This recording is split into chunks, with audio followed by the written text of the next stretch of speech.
Jagmeet Singh announced today that he will vote non-confidence at the next sitting of the government. But will he get a chance?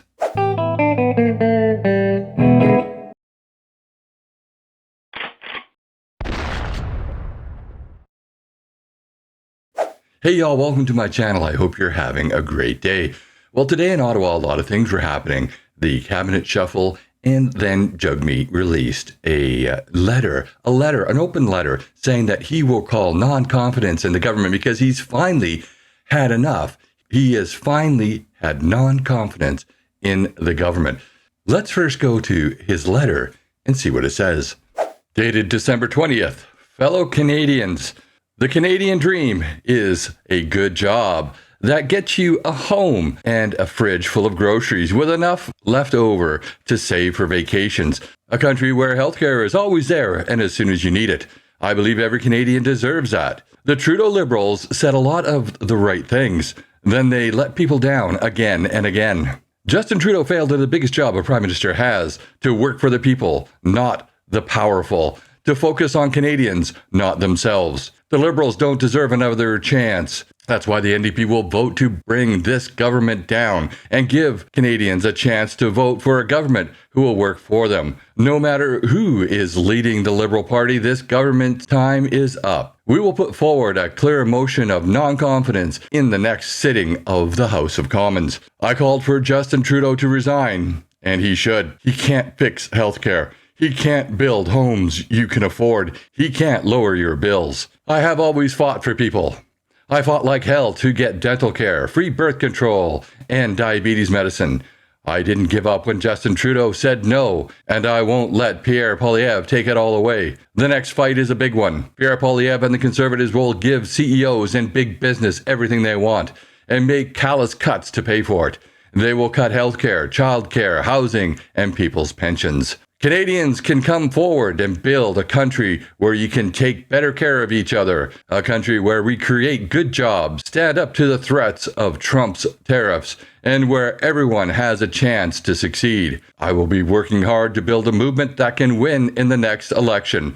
Join me in the fight. Signed, Jagmeet Singh.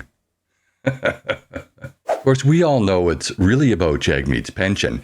And if you do the math, he's cut it right to the line. You see, if there's a non-confidence vote on the 27th of January, he still gets his pension because it takes around 31 or 36 days, I'm not sure which one, before an election can be held. And it's the returns where that counts. So when the returns come in, that's where your pension is calculated. So in response to this, Pierre released this. Today we saw the next episode of the chaotic clown show that is costing Canadians after 9 years of this NDP Liberal government. And look at all the players in this drama. They're taking care of themselves, fighting for their own personal self-interest while they embarrass the country, tank our dollar, unleash crime and chaos in our community, threaten our trade relationship with our biggest partner. Let's go through these players. Justin Trudeau, who egomaniacally holds on to power even though 80% of Canadians want to fire him.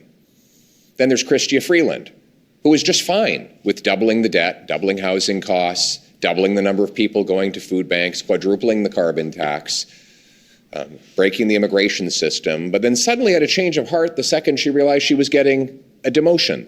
So it was really all about her. A demotion that would see her replaced with carbon tax Carney, who had committed to the Prime Minister that he would take the job of Finance Minister after he, as the economic advisor after all, helped write this fall economic update with a $62 billion deficit included in it.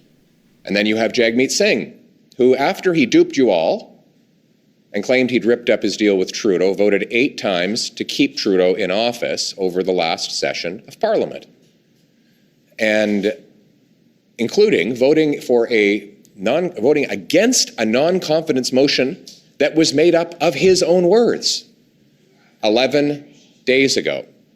If he had voted for his own words, we would be a third of the way into an election campaign right now. But he suddenly had an epiphany and says that he can no longer support the costly chaos that he has enabled as part of the NDP Liberal coalition. This is quite the drama with all these personalities that you're all breathlessly covering, but I'm interested in the dramas of other people, real people, the people who have seen their housing costs doubled, rising faster than any other G7 country, the 2 million people lined up at food banks, which is also double, the 50% increase, people who are part of the 50% more crime victims, or the 116% more gun crime victims since Trudeau took office, or the millions that are unemployed as our economy collapses, or the seniors who will struggle to put food on the table after our dollar tanked in the middle of all this chaotic clown show on Monday, now below 70 cents a litre for the first time in almost 2 decades. I worry about the workers whose wages are stagnant while American workers boom because our investment per worker has collapsed by 23%. I worry about the single moms who are struggling to pay for the massive increase in food prices that have gone up 37% faster in Canada than in the United States, something that coincided with the NDP Liberal carbon tax on farmers and truckers. I worry about the 28% of Canadians who said they're considering moving to another country because life has become so hellish after 9 years of this NDP Liberal government. I worry about the children who will inherit the $1.2 trillion debt. More debt was added in the last 9 years of this NDP Liberal government than in all prior governments combined. I worry about the families who've lost were among those who've lost people to drug overdoses. Now 47,000 Canadians have died, more than died in the Second World War after the NDP Liberals liberalized hard drugs and allowed our border to fly open. I worry about the people who've lost hope in this country. They are the ones we should be focused on. Instead, we're focusing on the chaotic clown show that is costing Canadians today. This cannot go on. With a US president coming in threatening tariffs early next year, we cannot have a chaotic clown show running our government into the ground. What is clear is that Justin Trudeau does not have the confidence of Parliament. Since the last confidence votes happened, there have been 3 major developments. 1, the leader of the Bloc says he's changed his mind. He no longer has confidence in the Prime Minister. 2, just today, Jagmeet Singh claimed that he no longer has confidence in the Prime Minister, albeit he intends to wait until he gets his pension, until he votes accordingly. But still, he says he's lost confidence.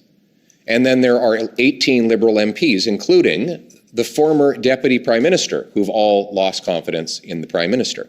Add them all up and you have 70% of parliamentarians who do not have confidence in the Prime Minister. And in the middle of a trade, border, crime, and cost of living emergency. This cannot go on. And that is why, in just a few moments, I will be writing the Governor General, asking her to urgently reconvene Parliament and require a non-confidence vote so the Prime Minister can judge whether he stays in power, continuing to ruin our country, or whether we get an axe the tax election to allow Canadians to take back control of their lives and their country. With a Prime Minister who can take back control of our borders, our immigration, our spending, our cost of living, who will get rid of the GST on new homes and axe the carbon tax to bring down the cost of living, to show a strong, smart presentation to the incoming president with a new Prime Minister that has the brains and backbone to put Canada first. Thank you. Of course, we all know that's not going to happen. The Governor General is bought and paid for by the Liberal Party of Canada. So she's not going to recall Parliament and force a vote. But that doesn't mean that Jagmeet will get his pension. There is one possibility. It could be that the Liberal Party, Justin Trudeau, will call an election. That would mean that an election would be held prior to Jagmeet Singh getting his pension. And he may do that just for spite, just to screw up Jagmeet's plans. But I don't think that'll happen either. I think that he will likely probe Parliament And a lot of the political pundits think the same. And what will happen then is they will have a leadership convention and they will call an election sometime in the spring, more late spring and maybe early summer. So I'm not sure that's even really a smart move, but that's probably what's going to happen. But that's just my opinion. I'd love to know what you think. Put your comments down below. And while you're at it, please like this video, share with your friends and on social media. And if you haven't already, please subscribe to my channel and hit that bell notification so you never miss another video. Also, please join me at 6 p.m. on Thursday evening, 6 p.m. Pacific time for my live stream on YouTube and Rumble. Finally, if you wish to get your firearms license, also known as a PAL, and you reside on Vancouver Island, I teach the required courses. So if you wish to take a course from me, there are links in the description of this video to my website where you can sign up for one. Thanks for watching, and I'll see you in the next video.